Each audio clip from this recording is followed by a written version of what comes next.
नमस्कार, news live देख रहे हैं आप और मैं हूँ आपके साथ सुपन शर्मा और मेरे साथ ज्वाइन करेंगे मेरे सहयोगी शीतल शर्मा।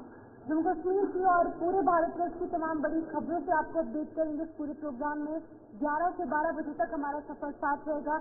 सबसे पहले शुरुआत करेंगे जम्मू कश्मीर की एक अहम खबर से, जो कि काफी दुखद समाचार निकलकर सामने आ रहा है। देवेंद्र सिंह राणा, जो कि भारतीय जनता पार्टी से विधायक थे, बीजेपी के दिग्गज नेता देवेंद्र सिंह राणा का कल रात को तकरीबन 10 बजे के करीब निधन हो गया है। नगरोटा विधानसभा से वो विधायक रहे हैं और लगभग 60 साल की उम्र में उनका निधन हुआ है।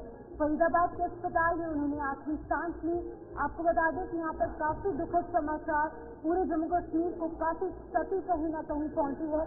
तो जम्मू संभाग ही नहीं, कश्मीर संभाग में भी काफी लोकप्रियता उनकी देखने को मिली।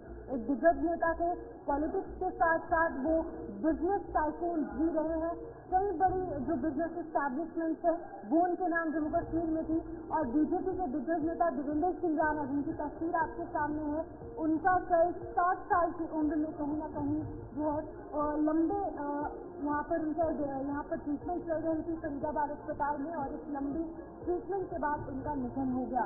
यहाँ पर आपको बता दें कि कई बड़े दिग्गज नेता कल देर शाम को ही उनके घर पर पहुंचे और सभी जो राजनीतिक दल के नेता है, उमर अब्दुल्ला की बात की जाए जिसके साथ उनका काफी क्लोज बॉन्ड था, वहीं पर अजी मनोज सिन्हा की बात करें, महबूबा मुफ्ती की बात करें, जितने भी दिग्गज नेता बड़े चेहरे जम्मू कश्मीर के पॉलिटिक्स के हैं, उन्होंने उनके इस निधन पर दुख व्यक्त किया है। एक्स पोस्ट कर सभी यहाँ पर जो नेता है उन्होंने दुख व्यक्त किया है। तस्वीर आपके सामने है, काफी बड़े चेहरे थे जम्मू कश्मीर की पॉलिटिक्स के।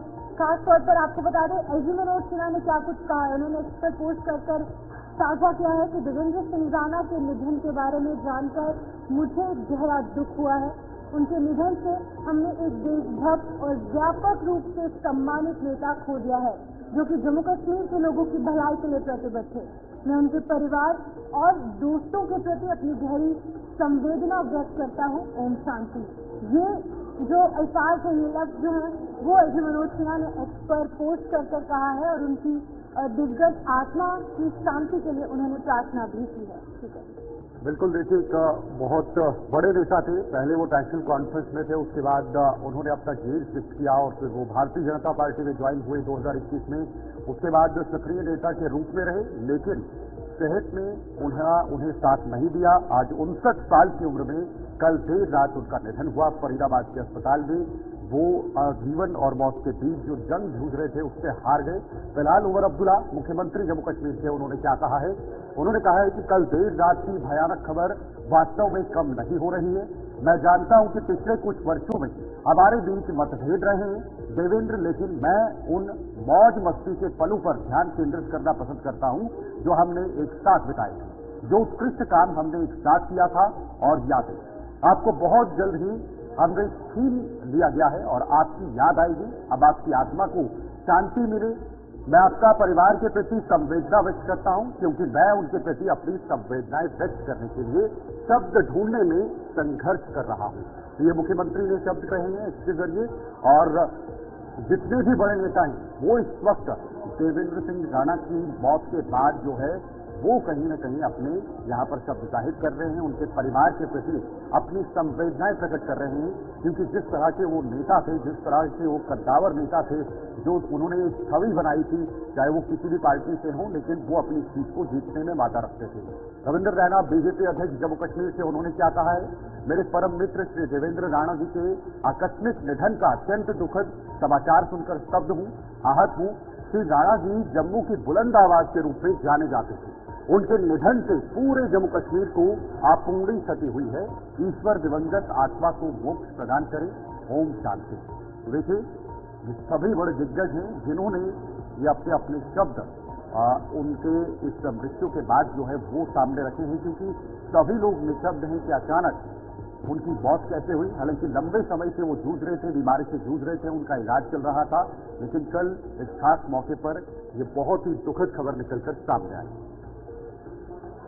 तो आपको बता दें कि पहले उन्होंने नेशनल कॉन्फ्रेंस में जो है काफी काम किया है, काफी लोकप्रिय नेता है, लेकिन नगरोटा कॉन्स्टिट्यूएंसी के लोग इतने ज्यादा पसंद यहाँ पर देवेंद्र सिंह राणा को करते थे, उन्होंने पार्टी का हवाला ना देते हुए कहीं ना कहीं एक नेता को सपोर्ट किया और एक बार फिर से जम्मू कश्मीर के नगरोटा कॉन्स्टिट्यूएंसी से देवेंद्र सिंह राणा को विधायक बनाया। आपको बता दें कि लगभग 60 साल की उम्र में कहीं ना कहीं उनका निधन हुआ है और एलजी मनोज सिन्हा की बात की जाए, जम्मू कश्मीर के जो भारतीय जनता पार्टी के प्रदेश अध्यक्ष हैं रविंद्र राणा, उनकी बात की जाए, या फिर पीपल्स डेमोक्रेटिक पार्टी की अध्यक्ष और former chief minister Mehbooba Mufti की बात करें, तमाम बड़े राजनेता जो है वो अपने सभी जो उनके पर्सनल डिफरेंसेस है, मतभेद साइड पर रखते हुए उन्होंने कहीं ना कहीं उनकी दिवंगत आत्मा की शांति की प्रार्थना की है। और सिर्फ जम्मू कश्मीर ही नहीं, कहीं ना कहीं सेंट्रल गवर्नमेंट में भी इनका होल था, क्योंकि इनके सगे भाई पीएमओ डॉक्टर जितेंद्र सिंह जो कि पीएमओ है और हमेशा से इन्होंने जनहित के लिए काम किया है, सिर्फ नगरोटा कॉन्स्टिट्यूएंसी ही नहीं पूरे जम्मू कश्मीर को क्षति कहीं ना कहीं इनके निधन से पहुंची है।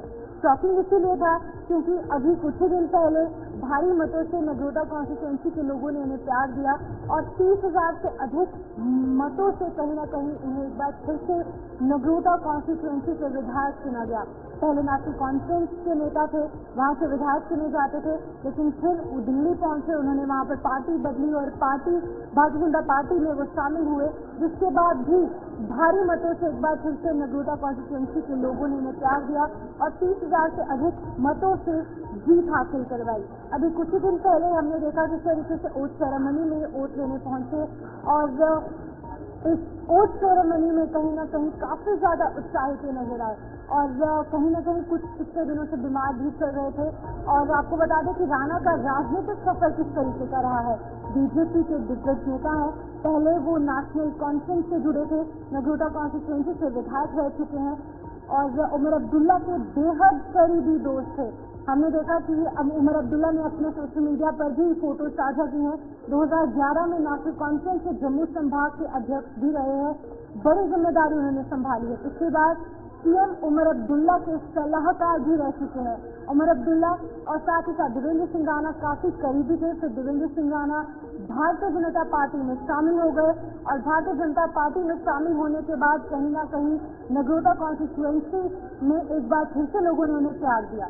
2022 में देवेंद्र सिंह राणा बीजेपी में शामिल हो गए और 2024 में जब असेंबली इलेक्शन हुए तो भारी मतों से नगरोटा कॉन्स्टिट्यूएंसी के लोगों ने उन्हें विजय बनाया। प्रभावशाली बिजनेस मैन भी थे, बिजनेस टाइकून थे, साथ ही साथ अगर हम उनके राजनीतिक करियर की बात करें, वो जिस तरीके से अच्छा था उसी के साथ साथ जम्मू में कई बिजनेस एस्टैब्लिशमेंट भी उनके नाम थे। नगरोटा से विधायक थे, पूर्व ब्यूरोक्रेट राजेंद्र सिंह राणा के वो बेटे थे, उसी के साथ साथ जितेंद्र सिंह जो कि पीएमओ है उनके सगे भाई भी थे। केंद्रीय मंत्री डॉक्टर जितेंद्र सिंह जो है वो उनके सगे भाई हैं और जम्मू कश्मीर में निजी कार बाजार को उन्होंने कहीं ना कहीं एक नया रूप दिया। उत्तर भारत में मारुति के शीर्ष कार विक्रेता कहीं ना कहीं देवेंद्र सिंह राणा निकलकर सामने आए। टेक1 टीवी की स्थापना उन्होंने की, जो कि जम्मू कश्मीर में चैनल के नाम पे एक बड़ा यहाँ पर नाम निकलकर सामने आया और अभी भी ये चैनल जो है वो संचालित है, जम्मू कश्मीर में सक्रिय रूप से चल रहा है। यानी अगर हम उनकी राजनीतिक करियर की बात करें, पॉलिटिकल करियर की बात करें, या फिर अगर हम उनको एज अ बिजनेस टाइकून देखेंगे तो हर एक क्षेत्र में, हर एक चीज में कहीं ना कहीं देवेंद्र सिंह राणा ने अपना जो झंडा है वो गाड़ा और कहीं ना कहीं एक रियल पर्सनालिटी, एक स्ट्रांग पर्सनालिटी के रूप में उन्होंने जीवन काल में काम किया है। 60 साल की उम्र में उनका निधन हुआ, काफी शॉकिंग, सिर्फ नगरोटा ही नहीं, जम्मू ही नहीं, पूरे जम्मू कश्मीर के लिए काफी बड़ी क्षति का माहौल इस समय देखने को मिल रहा है और तकरीबन 4 बजे के करीब उन्हें अंतिम विदाई जम्मू के शास्त्री नगर के क्रिमेशन ग्राउंड में दी जाएगी। बिल्कुल सही कहा आपने। इस वक्त हमारे साथ न्यूज रूम में विनोद कुमार जी वरिष्ठ पत्रकार जुड़े हुए हैं और वो भी उन्हें बेहद करीब से जानते थे और बेहद करीबी रहे हैं। काफी दिनों से वो भी राजनीति में सक्रिय थे और पत्रकारिता में हमारे वरिष्ठ योगी भी सक्रिय रहे हैं। विनोद जी, एक सबल राजनेता के तौर पर, एक सशक्त राजनेता के तौर पर जम्मू कश्मीर में अगर किसी ने छवि बनाई थी बड़े लेवल पर तो वो देवेंद्र सिंह राणा दिखाई देते थे। उनमें से 10 या 5 सबसे बड़े शहरों में नजर आते थे। कितनी बड़ी शख्सियत और कितना बड़ा नुकसान हो। देखिए, जिस तरह इस नुकसान की भरपाई नहीं हो सकती वो किसी भी सियासी जमात से हो। किसी भी पार्टी से ताल्लुक रखते हो, लेकिन जम्मू कश्मीर की सियासत में आज का ये इतना नुकसान जो हुआ इसको हम शब्दों में बयान नहीं कर सकते। हम अपने चैनल के माध्यम से दिवंगत आत्मा की शांति की प्रार्थना करते हैं और परिवार को सांत्वना देते हैं कि हम उनके साथ खड़े हैं। लेकिन जैसे आपने कहा, वाशिंगटन वो एक ऐसी शख्सियत थी, चाहे उनको राजनीतिक तौर पर देखा जाए या समाज का एक हिस्सा देखा जाए या फिर एज ए व्यापारी देखा जाए, उनका कोई मुकाबला नहीं। एज ए ह्यूमन बीइंग उनकी कोई तुलना किसी के साथ, अतुल्य जिसको शब्द इस्तेमाल किया जाता है, उनकी तुलना किसी के साथ नहीं की जा सकती है। जिस नुकसान की भरपाई मुझे नहीं लगता है कभी हो पाए। तो क्या कितना एक बड़ा नुकसान है खासतौर पर बीजेपी के लिए? हालांकि वो पहले नेशनल कॉन्फ्रेंस में थे, कुछ साल पहले वो बीजेपी में आए और बीजेपी में एक बड़े नेता के तौर पर थे, अभी विधानसभा चुनाव भी जीते, एक विधायक बने और बहुत वोटों के अंतर से उन्होंने जीत हासिल की। और सबसे खास बात ये, प्रधानमंत्री मोदी की लहर में भी उन्होंने ये सीट जीती थी, तब वो नेशनल कॉन्फ्रेंस में थे। तो इस शख्सियत एक नेता के तौर पर एक बहुत प्रबल थे, उनकी आवाज खासतौर पर जम्मू के लिए, डोगराज के लिए बहुत सामने आती थी। तो क्या बीजेपी को एक बहुत बड़ी क्षति उठानी पड़ सकती है इस वक्त पर? वेल शीतल, इस वक्त उनकी तुलना किसी की सियासी जमात से, बीजेपी से करना मुझे नहीं लगता है। वो हर एक पार्टी के लिए उतने ही महत्वपूर्ण थे जितने बीजेपी के लिए थे। नेशनल कॉन्फ्रेंस में उन्होंने अपना बहुत ज्यादा समय दिया और किस तरीके से पार्टी को जम्मू प्रोविंस में स्ट्रेंथन किया, ये उनका हिस्से में जाता है जो उन्होंने काम किया। अगर भारतीय जनता पार्टी की बात करें, आपने ठीक कहा 2014 में एक लहर थी और नगरोटा कॉन्स्टिट्यूंसी से नेशनल कॉन्फ्रेंस की जगह पर जीत करके आए थे। अब की बात करें 2024 में, तो शीतल खुद अंदाजा लगा सकते हो कि जितने भी बीजेपी के 29 एमएलए जीते, सबसे बड़े रेवेन्यू सिंह राणा जी, और हर वर्ग में, चाहे वो हिंदू हो, सिख हो, मुस्लिम हो, ईसाई हो, हर वर्ग में उनकी एक अपनी ही पकड़ थी। लिहाजा ये कहना कि भाजपा को कितना नुकसान हुआ, समूचे जम्मू कश्मीर को बहुत बड़ा झटका लगा है, इस झटके की भरपाई कतई नहीं हो सकती है, क्योंकि मैं पर्सनली उनको जानता हूँ। मैंने बहुत सारी मरतबा उनसे वन टू वन बातचीत की है और निजी तौर पर भी हम उनके घर में जाते रहते थे, कभी न कभी दुआ में चाय पर बुलाते थे। तो उनका बात करना, उनका सलीका था उनका, उनकी जो डेप्थ थी, जो सब्जेक्ट पर डेप्थ थी और जो शब्दावली उनके पास थी, जो वोकैबुलरी, चाहे वो इंग्लिश हो, चाहे उर्दू हो, इवन डोगरी हो, हिंदी हो, चारों भाषाओं पे उनका इतना नियंत्रण था कि आप कल्पना नहीं कर सकते हो। ऐसा व्यक्ति या ऐसा राजनेता दोबारा लौट करके नहीं आता है। ये जम्मू के लिए, जम्मू कश्मीर के लिए और कहीं इतना ज्यादा नुकसान है जिसकी भरपाई हम कभी नहीं कर पाएंगे और उसको शब्दों में भी बयान नहीं कर सकते। हमारे पास वो शब्द नहीं है जिससे ये बयान किया जाए कि देवेंद्र सिंह राणा के जाने से कितना नुकसान इस राजनीति को हुआ है, कितना नुकसान समाज को हुआ है, कितना नुकसान जो है इस वर्ग को हुआ है।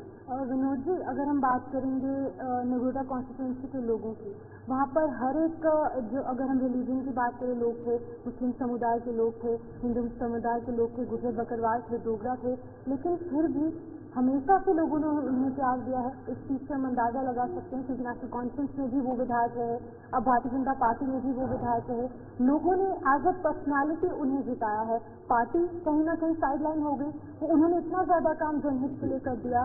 पर मैं उनकी तुलना या उनको कन्फाइंड करूं सिर्फ और सिर्फ नगरोटा कॉन्स्टिट्यूंसी में, ये उनका काज छोटा करने वाली बात हो जाए। नगरोटा कॉन्स्टिट्यूंसी नहीं, अगर जम्मू प्रोविंस की बात करें, कश्मीर की बात करें, हर जगह उनका अपना ही कर था और हम उसी को अगर महदूद करेंगे सिर्फ नगरोटा कॉन्स्टिट्यूंसी, तो मुझे लगता है कि ये बात ठीक नहीं होगी। वो समूचे जम्मू कश्मीर में एक अपना ही स्थान रखते थे, वो उस स्थान पर कोई नहीं आ सकता, उनकी जगह कोई नहीं ले सकता है। जैसे मैंने कहा कि चारों बातों में वो निष्पक्ष ऐसे तरीके से बात करते थे कि आप सोच नहीं सकते थे, इतनी ज्यादा विचलन थी। उर्दू ऐसे लगता था कि कूट के, जब वो उर्दू बोलते तो ऐसे लगता था कि ये उर्दू में पीएचडी किए हैं, जब वो इंग्लिश बोलते थे तो ऐसे लगता था कि डॉक्टरेट इन्होंने इंग्लिश में किया। ये चारों भाषाओं में क्या कमाल थी उनको, और बोलना और किस वक्त क्या बोलना, ये कोई उनसे सीखे और समाज को साथ लेने की कैसे करना, ये कोई उनसे ही सीख पाता था। तो ये मैं बार बार ये कह रहा हूँ कि जो नुकसान हुआ है इसकी भरपाई कतई नहीं हो सकती है। शख्सियत तो वो कमाल की थे विनोद जी, लेकिन ऐसे क्या मूड थे उनकी लाइफ में, ऐसी क्या चीजें थी उनकी जिंदगी में जो हमेशा हर इंसान, हर व्यक्ति, जम्मू कश्मीर का नागरिक उन्हें हमेशा हमेशा के लिए याद करेगा? देखिए, एक तो वो पंचुअल बड़े थे, ये उनकी बात माननी पड़ेगी कि जहाँ पर जाना, मुझे 2014 में इलेक्शन थे तो उस दौरान उनसे मिलना हुआ। सुबह सुबह मैं मॉर्निंग वॉक करने जा रहा था तो बड़े लिहाज से उन्होंने रुक करके कहा, विनोद ठीक है, इतना भी ज्यादा फैमिली है। मतलब हर शख्स से वो जब मिलते थे तो उसको अपना बना लेते थे। उसको लगता था कि रविंद्र सिंह राणा के अलावा मेरा कोई नहीं है, और उनको ऐसा महसूस करवाते थे कि मैं आपका हूँ, आप मेरे हो। और ऐसा मैंने बहुत मरतबा देखा है कि जब कोई व्यक्ति उनसे मिलके आता है तो बाहर आके तारीफ जरूर करता था। मैंने उस जवार में उनके घर में कभी किसी को निराश होते जाते नहीं देखा हुआ, न आते देखा है, न बात करने के बाद उसको जाते हुए देखा है। इसका तो कहीं ना कहीं देवेंद्र सिंह राणा का नुकसान जो जम्मू कश्मीर को हुआ है उसकी भरपाई नहीं हो सकती है। उनके सियासी सफर की बात करें, जितना भी उनका सियासी सफर रहा है, आपने नजदीक से देखा है, जम्मू के लिए खास तौर पर जम्मू के डोगराज के लिए जब वो बुलंद अपनी आवाज उठाते थे तो उस आवाज की गूंज सिर्फ जम्मू कश्मीर के अंदर नहीं बल्कि केंद्र तक पहुंचती थी, गूंजती थी। क्या वो आवाज अब थोड़ी सी धीमी पड़ती हुई नजर आएगी क्योंकि वो आवाज अब बंद हो चुकी है, लेकिन अभी भी उसकी गूंज है जो पिछले दिनों में उन्होंने उठाई है, पिछले सालों में उन्होंने उठाई है? तो किस तरह से उस आवाज को फिर से याद किया जाएगा, खास तौर पर जम्मू डोगराज के लिए जो उन्होंने आवाजें उठाई हैं समय समय पर? फिर मैं डोगरा तक उनको महदूद नहीं रखना चाहता। ये बात ठीक है आपकी, मैं आपसे सहमत हूँ। महाराजा हरि सिंह की वो बात करते थे, डोगराज की बात करते थे, लेकिन उन्होंने हर उस शख्स की बात की है जो पसमानदा है, गरीब है, जो पिछड़ा है, हर एक व्यक्ति की बात उन्होंने की है। तो ये बात आपकी ठीक है, लेकिन मैं सिर्फ उनको डोगरा तक महदूद नहीं रखना चाहता। वो ऐसी पर्सनैलिटी थी जिनको किसी एक सेक्शन के साथ जोड़ के रखना, मुझे लगता है कि उनके साथ न्याय नहीं होगा। और मेरे पास वो शब्द नहीं है जो मैं बयां कर सकूं कि क्या खोया है, मैंने क्या खोया, या हमारी फर्टर्निटी ने क्या खोया, हमारे समाज में क्या खोया, मेरे पास शब्द नहीं है। एक अच्छे व्यवसायिक भी थे, निजी कार बाजार में उन्होंने एक बहुत बड़ा बदलाव किया था। इसको कैसे देखते हैं आप? क्या उन्होंने इतना ऐसा बदलाव किया था जो वाकई में लोग उन्हें अभी भी इस क्षेत्र में याद करते हैं? सरकार ने इंडस्ट्रियल पॉलिसी बनाई ये सोच करके कि रोजगार देंगे, लेकिन उन्होंने अपने माध्यम से इतने लोगों को रोजगार दिया है कि आप उसकी कल्पना नहीं कर सकते। और अकल्पनीय योगदान उनका रोजगार में, ये बुलाया नहीं जा सकता। चलिए, आप फिलहाल बने रहिए हमारे साथ। विनोद कुमार जी वरिष्ठ पत्रकार हमारे साथ बने हुए हैं, और जिस तरह से अभी जो एक बहुत दुखद खबर निकलकर जम्मू कश्मीर के सामने आई है, खास तौर पर दीपावली का पर्व इतना बड़ा त्यौहार जिसे देश में धूमधाम से मनाया जा रहा है, लेकिन उस बीच से खबर आना एक बहुत बड़ा दुख है, दुखद खबर है। और तमाम जितने भी जम्मू कश्मीर के बड़े राजनेता हैं वो इस दुख के घड़ी पर उनके परिवार के प्रति अपनी अपनी संवेदनाएं भी प्रकट कर रहे हैं।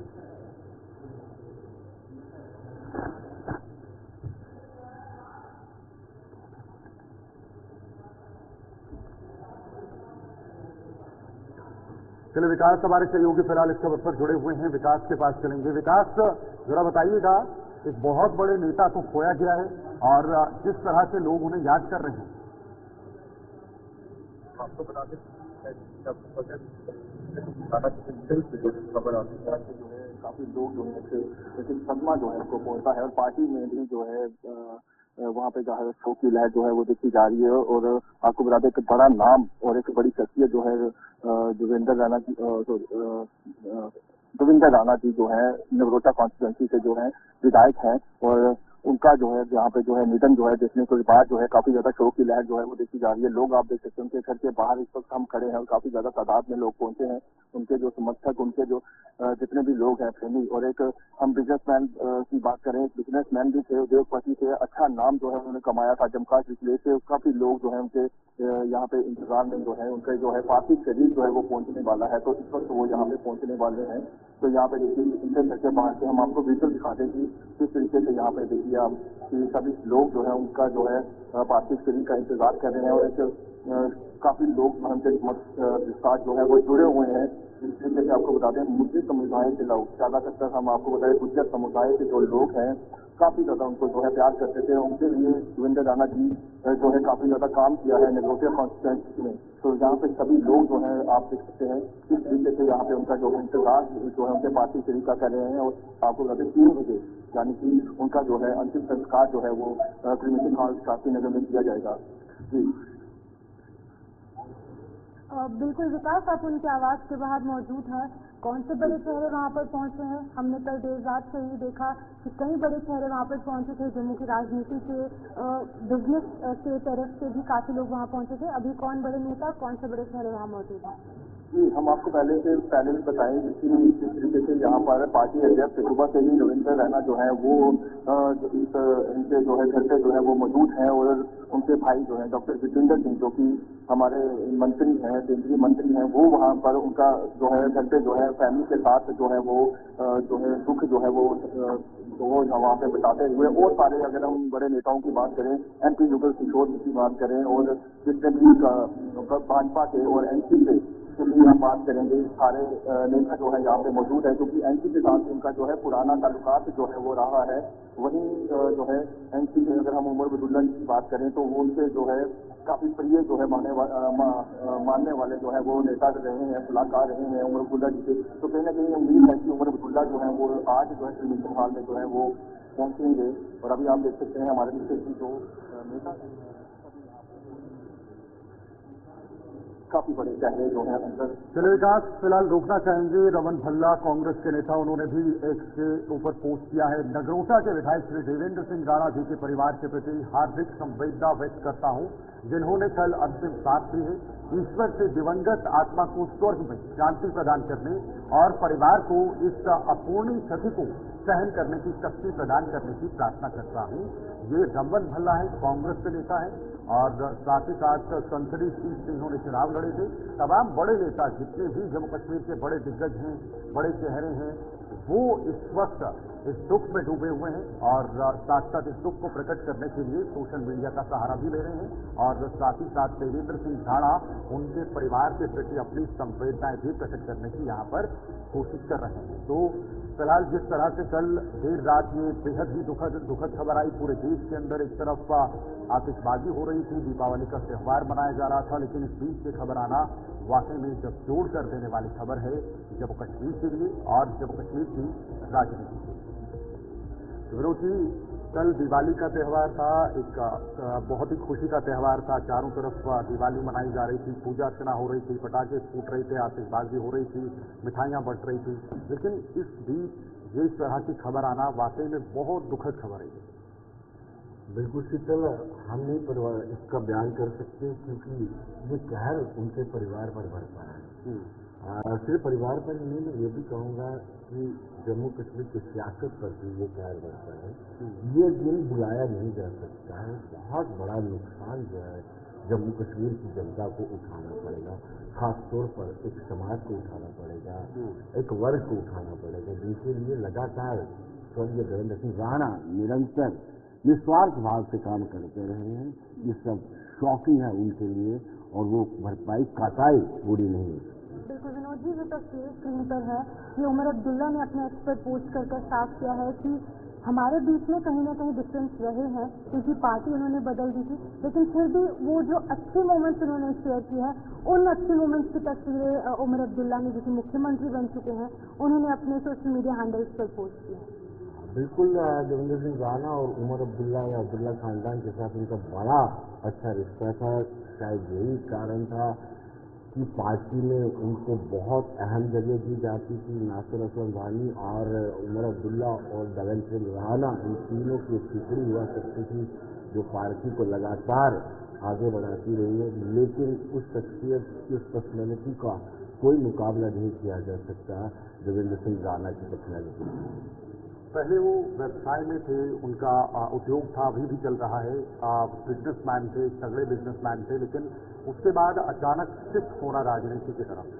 क्या आपको उस समय याद है क्या किन चीज़ों के साथ, क्या वो विजन लेकर उन्होंने इस क्षेत्र से राजनीति की तरफ मुख मोड़ा और राजनीति में सक्रिय रूप से आ गए, और आज इतने बड़े राजनेता के रूप में वो एक बड़ी शख्सियत भी नजर आ रही है? जब राजनीति उनके अब्दुल्ला खानदान के साथ ताल्लुकात थे, और अब्दुल्ला परिवार का जैसे जैसे आपको पता है इतिहास रहा है, उन्होंने जम्मू कश्मीर के लिए बहुत समय दिया है, चीफ मिनिस्टर रहे हैं, शेख मोहम्मद अब्दुल्ला चीफ मिनिस्टर रहे हैं, फारूक अब्दुल्ला रहे हैं, उमर अब्दुल्ला रहे हैं। दोस्ताना रिश्तों में आहिस्ता आहिस्ता उनको लगा कि हमें भी राजनीति में आना चाहिए, तो उन्होंने पहले नेशनल कांग्रेस को ज्वाइन किया और काफ़ी देर तक नेशनल कांग्रेस में रहे।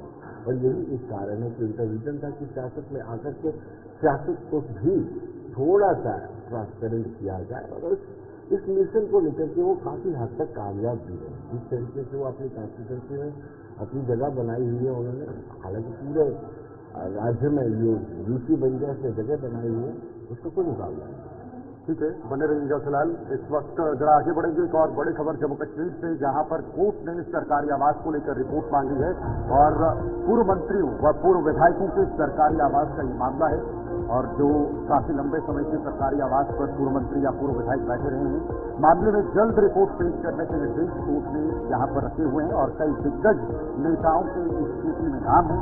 48 पूर्व मंत्री इसमें शामिल हैं, पूर्व विधायक, और जिनको आवास खाली करना होगा आने वाले समय में, क्योंकि अब कोर्ट ने भी इसको लेकर रिपोर्ट मांगी है, और जल्द से जल्द सरकार को इस पर रिपोर्ट भी देनी होगी कि कौन ऐसे दिग्गज मंत्री हैं, पूर्व मंत्री हैं, कौन पूर्व विधायक हैं जो सरकारी आवासों में रह रहे हैं, और अब उन्हें इन सरकारी आवासों का लाभ नहीं मिल सकता।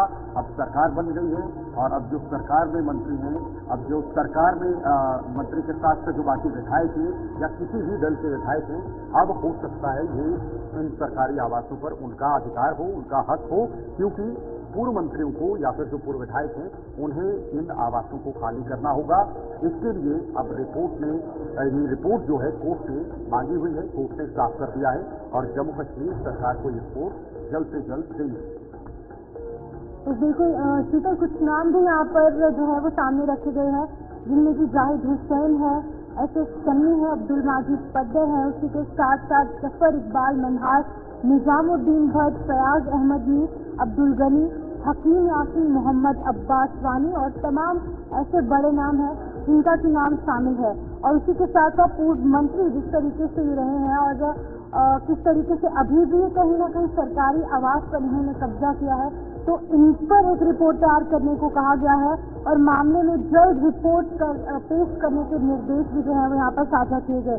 कई दिग्गज नेताओं के नाम जो है वो आपके सामने जिस तरीके से हमने रखे, इन सभी के नाम जो है वो इस सूची में शामिल है, और 48 यानी कि 48 पूर्व मंत्रियों और पूर्व विधायकों को आवास खाली करने के निर्देश जिस तरीके से पहले भी दिए गए थे, लेकिन उसके बावजूद भी जब इन्होंने आवास खाली नहीं किए, तो अब इन्हें दिशा निर्देश दिए गए हैं कि जल्द से जल्द जो एक रिपोर्ट है वो तैयार करने को कहा गया है। साथ ही साथ जो दिवंगत राजेश गुप्ता है, उनका परिवार भी अभी कहीं ना कहीं कब्जेदारियों के नाम में शामिल है। प्रदीप शर्मा है, नीलम लंबे है, इमरान रजा अंसारी है, विबोध गुप्ता है, सत शर्मा है, शेख इशफाक जब्बार है, आरिफ पठानिया है। ये तमाम वो नाम है जिनके नाम इस सूची में सामने रखे गए हैं।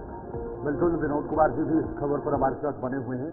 विनोद जी, सरकारी आवास अब उन्हें छोड़ने पड़ेंगे, जिनका अब अधिकार नहीं है, वो पूर्व मंत्री हो चुके हैं, पूर्व विधायक हो चुके हैं, और कई नाम इसमें शामिल हैं। कोर्ट ने भी रिपोर्ट मांगी है। बिल्कुल शीतल, लगातार कोर्ट इस पर काम कर रही है, और बहुत सारी याचिकाएं इस पर जारी है। लेकिन शीतल, मैं जब देखता हूँ स्वर्गीय सुषमा स्वराज जिस दिन आखिरी दिन था उनके कार्यकाल का, उसी दिन उन्होंने अपना आवास, सरकारी आवास खाली कर दिया था, क्योंकि उन्होंने नेक्स्ट इलेक्शन नहीं लड़ना। इस तरह के नैतिकता के आधार पर मुझे लगता है जो लोग इस वक्त पद जिनके पास नहीं है और सरकारी आवास पर बैठे हुए हैं, उनको नैतिकता के आधार पर आवास को खाली कर देना चाहिए और दूसरों को अवसर देना चाहिए जो अब नए जीत करते हैं। और आपने बहुत सारे नाम ऐसे देखे कि वो बहुत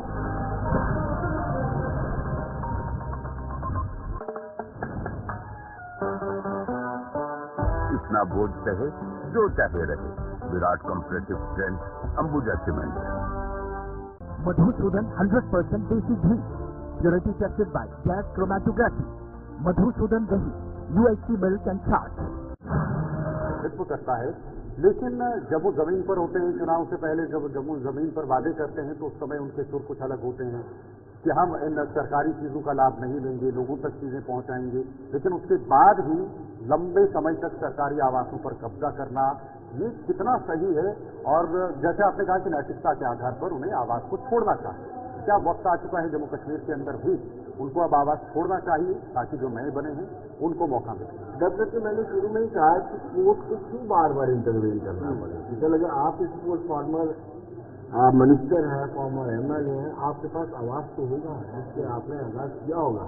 तो मुझे लगता है कि कोर्ट इंटरवेन करे, कोई आपके खिलाफ जनहित याचिका यानी PIL दायर करें, उससे बेहतर नहीं है कि आप एक अच्छे शहरी की तरह, अच्छे नागरिक की तरह खुद ही आवाज को खाली कर दें।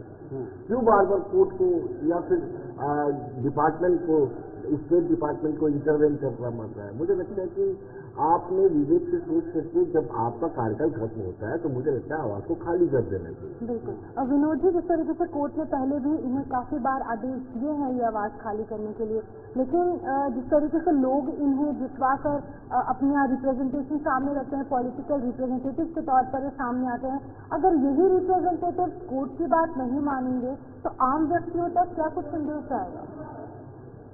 आम व्यक्तियों तक यही संदेश जाएगा कि ये कोर्ट की अवहेलना कर रहे हैं। ये कोर्ट ने एक बार नहीं, बड़ी बार कॉग्निजेंस किया है। कॉग्निजेंस लेने के बाद खुद किसी ने PIL भी दायर किया है। उसके बावजूद भी अगर आप आवाज खाली नहीं करते तो मैसेज क्या चाहता है? मतलब आप एक पब्लिक रिप्रेजेंटेटिव है, आप कानून को हाथ में ले रहे हैं, कानून को हाथ में लेने के साथ साथ आप उस मकानों को खाली नहीं कर रहे जिसका आपका अधिकार नहीं है, जिसकी सरकारी आवाज है। यानी आप पब्लिक रिप्रेजेंटेटिव होकर के आप अगर कानून को अपने हाथ में लेते हैं तो आप संदेश क्या देना चाहते हैं? आप आवाम को क्या मैसेज देना चाहते हैं कि आप इस तरीके से जबरन सरकारी आवाज पर कब्जा करेंगे? मैसेज तो गलत जाता है। लेकिन क्या इस पर भी कड़ी नियमावली बननी चाहिए, रूल्स बनने चाहिए? हालांकि नियम है भी, लेकिन उसके बाद भी इसकी अवहेलना करते हैं। कड़े नियम बनने चाहिए कि भाई अगर आपका अधिकार नहीं है सरकारी व्यवस्थाओं पर, सरकारी सुविधाओं पर, आप उनका लाभ न लें, ताकि आने वाले समय में इस तरह से कोई भी नेता ना करे। कोई भी दानिशमंद इंसान होगा। मैं स्वर्गीय सुषमा स्वराज की बात कर रहा था कि जिस दिन उनका कार्यकाल खत्म हुआ उससे पहले उन्होंने अपना मकान शिफ्ट कर दिया, सरकारी आवास को खाली कर दिया था। उनसे कुछ सीखना चाहिए। जब आपकी ये चीज ही नहीं है, आप इस पर अपना दावा क्यों करते हैं? तो लिहाजा दानिशमंदी इसी में रहती है कि आप इसमें छोड़िए, सरकारी आवासों को छोड़िए, सरकार को, कोर्ट को बार बार इंटरवेन ना करना पड़े, किसी व्यक्ति को PIL ना दायर करनी पड़े, खुद ही आवासों को छोड़ देना चाहिए। जब आपका कार्यकाल सरकार के राजस्व का भी नुकसान है, बहुत सारा नुकसान। बिल्कुल बिल्कुल, सरकार के रेवेन्यू को सीधा सीधा इफेक्ट इससे पड़ता है। बहुत बहुत शुक्रिया विनोद जी आवाज से जुड़ने के लिए। विनोद कुमार वरिष्ठ पत्रकार हमारे साथ इस वक्त बने हुए थे, जिन्होंने जिस तरह से अभी जो मामला बना हुआ है, कोर्ट ने ये रिपोर्ट मांगी है कि जल्द से जल्द जो तमाम पूर्व मुख्यमंत्री, पूर्व जो मंत्री हैं या पूर्व विधायक हैं, उन्हें इस आवास को खाली करना होगा जहां से उनका सरकारी लाभ मिल रहा है। तमाम जो सरकारी प्रोटोकॉल्स हैं उन्हें उनसे दूर रहना होगा, क्योंकि अब जो नए यहाँ पर विधायक चुने गए हैं, नए मंत्री चुने गए हैं, उन्हें भी वहां पर मौका मिलेगा। इधर जम्मू कश्मीर से एक और बड़ी खबर BRO की हवाले से, बड़ी खबर BRO की हर एक साइट पर सुरक्षा के कड़े इंतजाम किए गए हैं और गांदरबल में हमले के बाद यह फैसला लिया गया है। लेकिन अधिकारी मौके पर जाकर स्थिति का जायजा लेंगे, ये बड़ा कदम उठाया गया है जम्मू कश्मीर में। इसमें BRO के कार्यस्थलों पर जो है वो सुरक्षा बढ़ा दी गई है, यानी बॉर्डर रोड ऑर्गेनाइजेशन के वहां पर सुरक्षा को बढ़ा दिया गया है। BRO की हर साइट पर जो है वो नजर कड़ी रखी जाएगी, क्योंकि गांदरबल में जो बड़ा हमला हुआ, उस हमले के बाद ये जम्मू कश्मीर में सुरक्षा के लहजे से एक बड़ा कदम उठाया गया।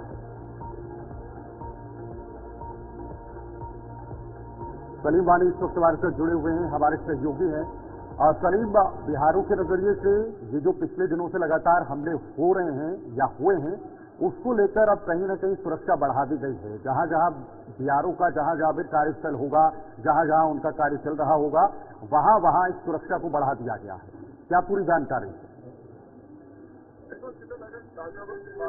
जो 5-6 दिन पहले, 10 दिन पहले जो अटैक हुआ था गगनगिर इलाके में, जो एप्को टनल है जो देश की सबसे बड़ी कंस्ट्रक्शन कंपनी है एस्को, जो टनल बनाती है गगनगिर टनल, एस्को जो कनेक्ट करेगी सोनमर्ग को। तो उस पे जो अटैक हुआ था वहाँ पे उनको, उसके बाद ही जो हमारे यहाँ पे BRO ऑर्गेनाइजेशन, जो देश की गवर्नमेंट की सबसे बड़ी ऑर्गेनाइजेशन है, और इसके जो डिफरेंट डट्स है जो जोजिला में है, बालताडांगा मोड़ में है, गगनगिर में है, हरिपुरा में है, गुरेज में है, कोपाड़ा में है, बाकी जगहों पे है। तो जो अभी जो अटैक हुआ था एस्को में, उसके बाद तुरंत जो आपने देखा LG साहब ने भी यूनिफाइड की मीटिंग ली, उसके बाद IGP कश्मीर में CCR में सारे SSPs के साथ मीटिंग ली, उसके बाद army commander, northern army commander भी कश्मीर आए, उसने भी रिव्यू मीटिंग दी। सभी मिला के जो सिक्योरिटी एजेंसीज है उन्होंने मीटिंग दी, अपने हर जगह का सिक्योरिटी जायजा लिया। सारे डिप्टी कमिश्नर और SSPs को ये हिदायत दी है SP साहब ने कि हर कोई अपने डिस्ट्रिक्ट में मॉनिटर करेगा और हर कोई विजिट करेगा, सिक्योरिटी जो सिचुएशन है, सिक्योरिटी जो ड्रिल है, उसको पूरी तरह से अपनी निगरानी में वो चेक करेंगे। और एस्को में भी सिक्योरिटी बढ़ाई गई है, CCTV फुटेज को बढ़ाया गया है, पूरी तरह से अब निगरानी रहती है कि किस तरह ये अटैक जो हुआ था, ये किस तरह हुआ था वहाँ पे एस्को में, गगनगिर में। उसके बाद जो जोजिला में BRO का जो प्लान बनाए जा रहे हैं, स्ट्रैटेजीज तैयार की जा रही हैं, सिक्योरिटी एजेंसीज एकजुट होकर काम कर रही हैं, क्योंकि लगातार आतंकवादी हमले देखे और खास तौर पर गांधरबल में 7 लोगों को अपनी जान गंवानी पड़ी। प्रवासी मजदूर भी थे, जम्मू कश्मीर के कुछ लोग भी थे, एक डॉक्टर भी इसमें शामिल थे। अब ये इन तमाम स्ट्रैटेजीज बनाने के बाद कितना अंकुश, कितना फुल स्टॉप लग सकता है आतंकवाद पर, क्या कुछ लगता है आपको? देखो शीतल, ये जो अटैक हुआ उसके बाद ही जब गगनगिर में एक डॉक्टर बडगाम का रहने वाला है, उसकी वो मौत हुई थी, या बाहर के 4 लोग थे, या इंजर्ड जो हुए गांधरबल के डिफरेंट एरियाज में जो लोग हैं वहाँ पे काम करते थे वो भी इंजर्ड हुए हैं। लेकिन नुकसान जो होना था वो हो गया है। उसके बाद जो सिक्योरिटी ड्रिल है उसको काफी बढ़ाया गया और फाइट भी किया गया। BRO के जो टॉप ऑफिसर्स है, खुद चीफ इंजीनियर BRO कश्मीर जो ब्रिगेड रैंक का होता है वो भी मॉनिटर कर रहे हैं। उनके साथ साथ जो कमांडर होते हैं, 2 कमांडर BRO के, चाहे आप अनंतनाग साइड की बात करो या यहाँ सोनमर्ग साइड की बात करो, इनके OICs होते हैं, OCs होते हैं, सब ड्रिल करते हैं कि इनके जो डट्स लगे हैं, जोजिला में लगे हैं, रागा मोड़ पे लगे हैं, क्योंकि जो अमरनाथ ट्रैक है उसको भी BRO लुक आफ्टर करता है।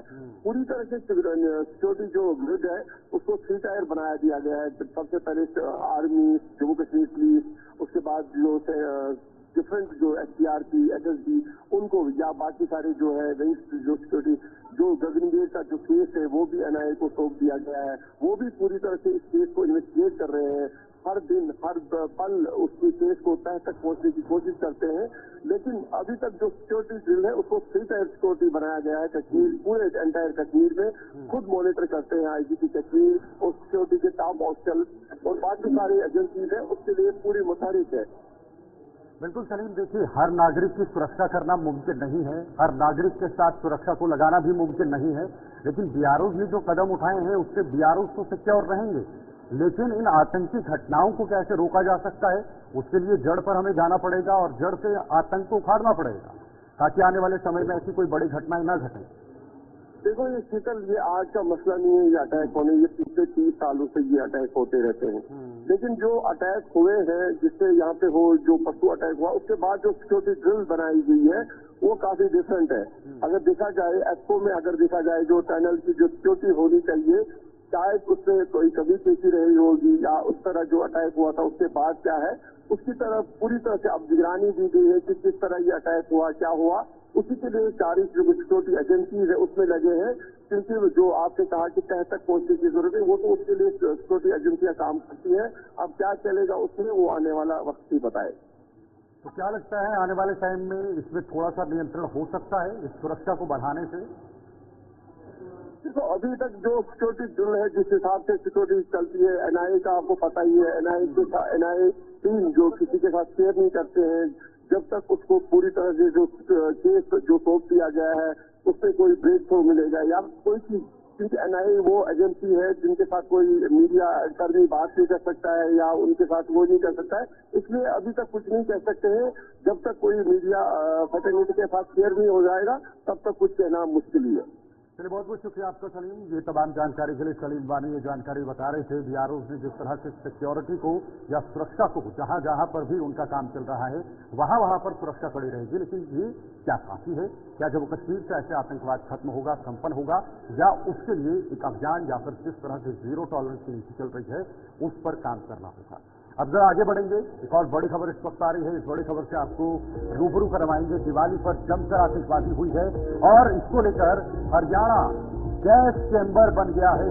दिवाली पर जमकर आतिशबाजी हुई, कल पूरे देश के अंदर दिवाली मनाई गई, आतिशबाजी हुई, पटाखे फूटे और अब Haryana gas chamber.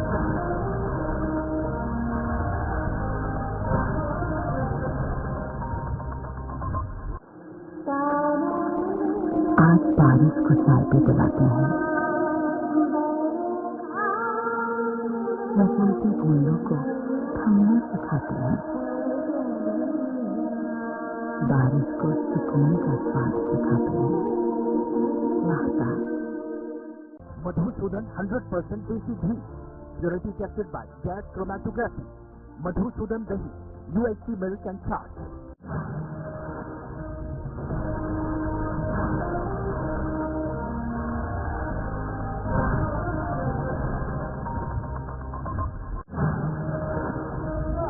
Delhi NCR में आसपास के जो इलाके हैं, हरियाणा की बात की जाए, पंजाब की बात की जाए, जयपुर, आगरा, ये तमाम वो इलाके हैं जहाँ पर कि एयर क्वालिटी इंडेक्स का लेवल बढ़ता जा रहा है और लोगों को काफी ज्यादा दिक्कतें हो रही हैं। और एडवाइजरीज भी जारी की गई है, गर्भवती महिलाओं को घरों के अंदर रहने के निर्देश दिए गए हैं। यहाँ पर एडवाइजरीज निकाली गई हैं, जो बुजुर्ग अवस्था के लोग हैं, जिन्हें रेस्पिरेटरी प्रॉब्लम्स है, यानी अस्थमा है या फिर कुछ और सांस लेने में दिक्कत जिन लोगों को होती है, उन्हें अंदर रहने के लिए हिदायत दी गई है।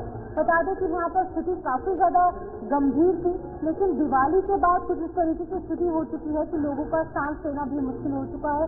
और 10 ऐसे शहर हैं जहाँ पर कि एयर क्वालिटी इंडेक्स का लेवल 500 के पार पहुंच चुका है। काफी चिंताजनक ये चीज है, क्योंकि दीपावली जहाँ पर एक तरफ जो आतिशबाजियां देखने को मिली, लेकिन वहीं पर अब हरियाणा जो है वो गैस चैम्बर बन चुका है।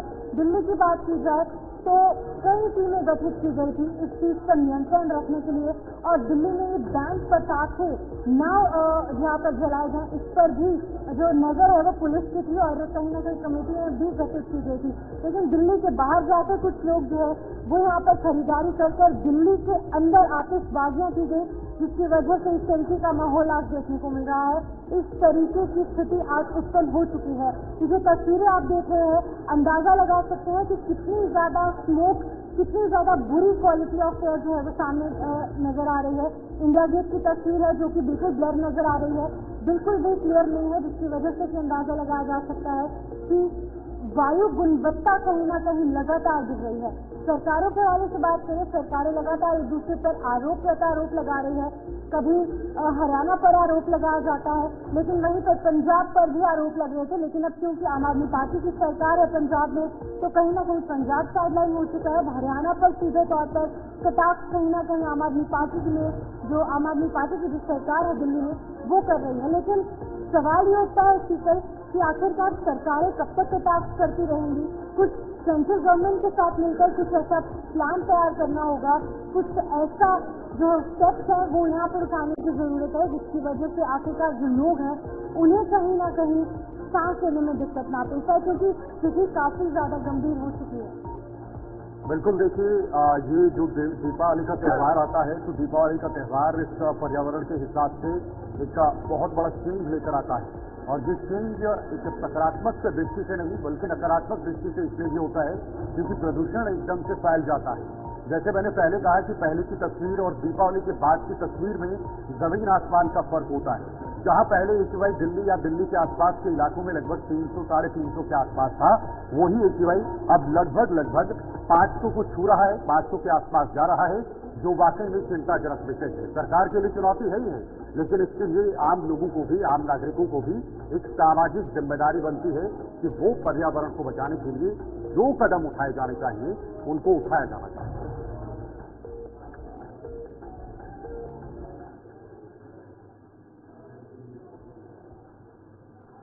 आगे बढ़ेंगे। अब एक और बड़ी खबर इस वक्त आ रही है दिल्ली से, जहां पर एक बॉर्डर से, डबल बॉर्डर से पूरी दिल्ली दहल चुकी है। जिस तरह से ये खबर सामने आई है, बता दें दिवाली पर डबल बॉर्डर से सनसनी फैल गई है दिल्ली के अंदर, जिसमें पैर छूकर बदमाश ने गोली मार दी है। गोली मारने का ये मामला है।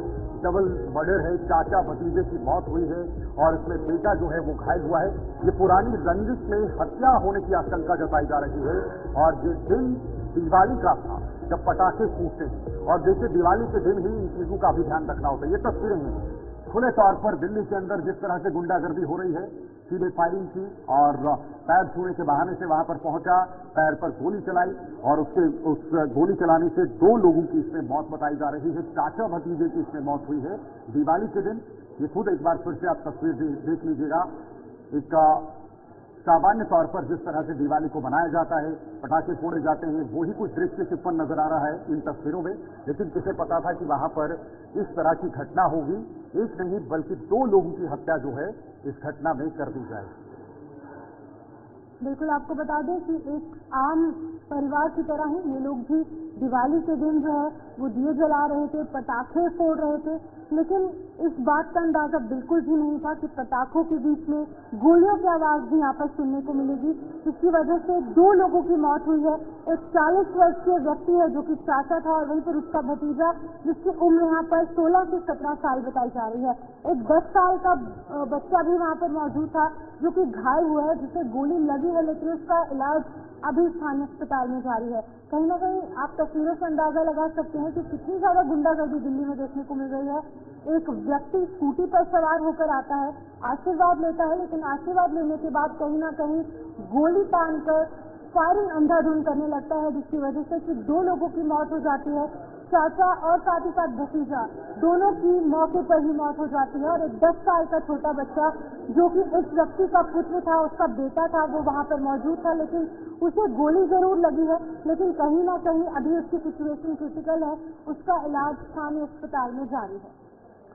बिल्कुल, देखिए बेहद गंभीर मामला और दिल्ली में इस बार फिर से ये डबल मर्डर केस जो सामने आ रहा है कई सवाल खड़े कर रहा है। बदमाश बेखौफ नजर आ रहे हैं और सीधे गोलियां चलाई जा रही हैं।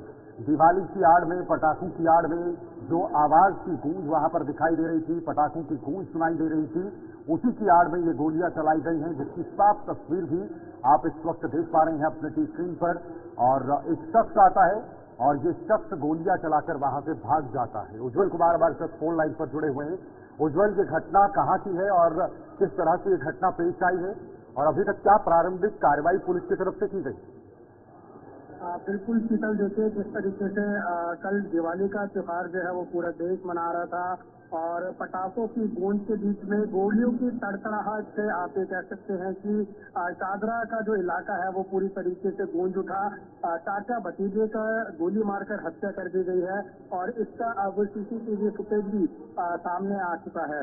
और देखिए शुरुआती जांच में ये पता लगा है पुलिस को कि जो 2 लोगों की मौत हुई है वो चाचा और भतीजा है। आकाश नाम का व्यक्ति है जो 40 वर्ष का था और उसके जो भतीजा है उसका नाम ऋषभ बताया जा रहा है और 16 से 17 वर्ष के बीच में उसकी उम्र बताई जा रही है। और उसके साथ ही जो आकाश का एक बेटा था, छोटा क्रिश नाम उसका बताया जा रहा है, वो 10 वर्ष का था, वो घायल हुआ है।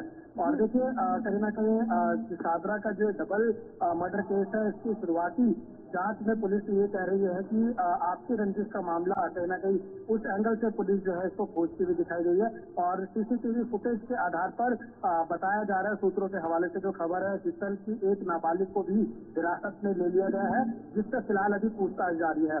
पुलिस अधिकारियों की तरफ से जो जानकारी है ये शीतल, उसके अनुसार तकरीबन 8:30 बजे के आसपास का समय रहा होगा कल रात का, जब ये जो चाचा और भतीजे हैं हर आम इंसान की तरह अपने घर के बाहर दिए जला रहे थे, दिवाली का त्योहार जो है मना रहे थे, तभी जो है एक स्कूटी जो है काले रंग की एक्टिवा आती है, वहां पर रुकती है। पहले जो वहां पर बदमाश आए थे वो आकाश के टायर छूते हैं और टायर छूने के बाद देखा जा सकता है साफ के CCTV फुटेज में, आकाश उनको देखते ही अंदर चला जाता है और जिसके बाद जो एक इंसान, जो 2 लोग थे इसमें क्योंकि स्कूटी पे जो उतर के पैर छुआ था उसने अपने जो है एकदम पिस्टल निकालता है वो, और उसके बाद धड़ाधड़ फायरिंग जो है कहीं ना कहीं वो वहाँ पर शुरू कर देता है। सामने आई है, इसके आधार पर पुलिस द्वारा क्या कुछ कार्रवाई की गई, किस तरीके से मामले का संज्ञान लिया गया, और जो व्यक्ति जो गोलियां तान कर यहाँ से फरार हो जाता है, क्या उसकी आइडेंटिटी सामने आई है, इसका नाम कुछ सामने है, क्या उसकी गिरफ्तारी पुलिस द्वारा की गई है? देखिए बिल्कुल चितवन है, जिस तरीके से अभी जानकारी दी हम दर्शकों को बता रहे हैं कि सीसीटीवी फुटेज के आधार पर सूत्रों के हवाले से जो फिलहाल जानकारी मिल रही है वो ये है कि एक नाबालिग को जो है हिरासत में पुलिस ने ले लिया है और अभी फिलहाल उनसे जो पूछताछ है वो लगातार जारी है। और देखिए इस मर्डर केस में जो मृतक की मां है यानी आकाश की जो मां है उनका बयान भी सामने आया। उन्होंने बताया कि उनके घर के जो पहले से ही रहती है ये दो लड़के कर रहे थे, और जिसके बाद एक दिन पहले उनका ये भी कहना है कि मिठाई का डब्बा लेकर ये उनके घर पर पहुंचे थे, और उसके बाद उन्होंने लेकिन दरवाजा नहीं खोला, वो अपने मंसूबों में कामयाब नहीं हो पाए। लेकिन फिर अगले दिन वो दोबारा लौटते हैं और उसके बाद जो है आपने देखा कि किस तरीके से जो बदमाश है वो तड़तड़ाहट करते हैं, वहाँ पर गोलियां चलाते हैं, और उसके बाद वो वहाँ से सीधा अपनी जो उनकी स्कूटी होती है उस पर फरार हो जाते हैं। लेकिन अभी फिलहाल जो पुलिस की अगर आप बात करेंगे तो पुलिस इनके जो प्रियजन है उनसे भी बातचीत कर रही है, मृतकों के जो परिवार वाले हैं उनसे बातचीत कर रही है, और उसी के आधार पर जो है फिलहाल अभी पुलिस की जो तहकीकात है वो जारी है। और इसके बाद सीसीटीवी फुटेज भी क्योंकि सामने आ चुका है तो बहुत ही जल्द पुलिस जो है कहीं ना कहीं और भी इसमें गिरफ्तारियां कर सकती है। लेकिन फिलहाल सूत्रों के हवाले से जो जानकारी है वो यही निकल कर आई है कि एक नाबालिग अभी फिलहाल पुलिस की हिरासत में है, जिससे पूछताछ जारी है। शुक्रिया आपका उज्जवल ये जानकारी के लिए। लेकिन बेहद दुखद मामला, और जिस तरह से ये जो बदमाश है ये खुलेआम घूम रहे हैं और पटाखों की आड़ में ही उन्होंने गोली चलाई, 2 लोगों की इसमें मौत अभी तक बताई जा रही है। हालांकि जांच चल रही है, लेकिन इस जांच में क्या कुछ सामने आएगा और कैसे दिल्ली के अंदर अपराधियों पर लगाम लगाई जाएगी, ये बड़ा सवाल है। अब जरा आगे बढ़ेंगे। दीपावली कल मनाई गई, लेकिन दीपावली के साथ साथ नुकसान भी बहुत जगहों पर हुआ है। कई राज्यों में आग के मामले भी सामने आए हैं। पॉल्यूशन तो बढ़ा ही बढ़ा है, लेकिन आग के मामले भी निकल कर आए हैं। दिवाली पर झारखंड समेत कई राज्यों में भीषण आगे लगी हैं। 4 से पटाखा दुकानों में भीषण आग लगी और इसमें 66 दुकानें जलकर पूरी तरह से खाक हो चुकी हैं इस दिवाली के मौके पर, क्योंकि पटाखों की दुकान थी और जब पटाखों में अचानक से आग लग गई तो आग लगने से लगभग 66 दुकानें इस इलाके में इस जग में आ चुकी हैं। 66 दुकानें इसमें जलकर खाक हो चुकी हैं। आग लगने के बाद वहां पर जमकर लूटपाट भी हुई। देखिए सिर्फ एक तरफ आग लगी, उसके बाद वहां पर जमकर लोग पहुंचे और उन्होंने पटाखों को वहां से लूटने का काम किया। बिल्कुल आपको बता दें कि इस तरीके की खबर निकलकर सामने आ रही है, जहाँ पर झारखंड से तस्वीरें आई और अन्य राज्यों से भी तस्वीरें आई, जहाँ पर लोगों की जिम्मेदारी ये थी कि कहीं न कहीं दमकल विभाग के साथ मिलकर, यहाँ पे स्थानीय पुलिस के साथ मिलकर इस आग पर काबू पाने का प्रयास किया जाए। लेकिन लोगों ने क्या कुछ किया, तस्वीरें आपके सामने है। लोगों ने इन दुकानों को लूटने का काम किया और ये इंतजार किया कि दमकल विभाग की गाड़ियां यहाँ पर पहुंचे, क्योंकि कल त्योहारों का सीजन था और इसी दौरान जिस तरीके से एक आम व्यक्ति की तरह सभी लोग यहाँ पर त्योहारों के सीजन में बिजी थे, उसी के साथ साथ दमकल विभाग की गाड़ियां थोड़ी सी लेट हो गई और इस वजह से लोगों ने दुकानों के अंदर घुसकर लूटपाट को अंजाम दिया। तस्वीरों में आप देख सकते हैं। लेकिन उसके बाद जब दमकल विभाग मौके पर पहुंची, कड़ी मशक्कत के बाद आग पर काबू पाने का प्रयास किया गया। इसकी वजह से लाखों करोड़ों रुपए का नुकसान हुआ है। 66 ऐसी दुकानें हैं जो जलकर राख हुई हैं, लेकिन लोगों की जिम्मेदारी क्या कुछ बनती थी इसी पर कि वहाँ पर दमकल विभाग के साथ मिलकर आग पर काबू पाया जाए। लेकिन यहाँ पर तस्वीरें कुछ और ही बयान करती है। तो हमारे साथ मनीष ज्वाइन कर चुके हैं, हमारे संवाददाता झारखंड से। मनीष, एक बेहद शॉकिंग मामला सामने आया है। 66 दुकानें जलकर राख हो रही हैं, वहीं पर दूसरी तरफ लोग दमकल विभाग के साथ मिलकर काम करने के बजाय चीजों को लूटते नजर आ रहे हैं।